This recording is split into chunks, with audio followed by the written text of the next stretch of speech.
Karon, atong tanawon ang usa ka gamhanang pananahon sa paglaom para sa tanang kanasuran. Ansaman gyud ang gisaad sa Dios. Tara, atong sutaon ang propesiya ni Isaias. Mauni ang sentro sa tanan, usa ka dakong kausaban nga hapit na moabot.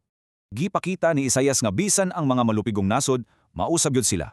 O klaro kaayo, dili ning para sa usa lang ka grupo. Para ni natong tanan. Ilang biyaan ang tanan nilang karaang pagtuo ug mga pamaagi sa pagsimba. Hinuan magtapok sila para sa usa ka dakong kumbira ubang sa Ginoo. Mawala na ang tanang kasubo, bisan ang kamatayon, mapildi na gyud.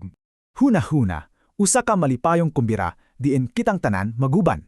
Ang pinakaimportante, kining kadaugan, sigurado na gyud. Pero, nga naman yun ta makasiguro ni ini. Unsay basihanan? Simple ra, kay ang Dios mismo ang magbuhat niini, dili tao. O kay siya man ang nagbuhat, sigurado ang kadugan. Walay usit. Wala ay makawang, imong pag-amo, imong pagtabang, tanan importante kaayo. Ang kadaugan sa ginharyang sa Dios, dili na gyud mapugnan. So kining paglaom, unsaon man niini pag-usab sa imong kinabuhi karon?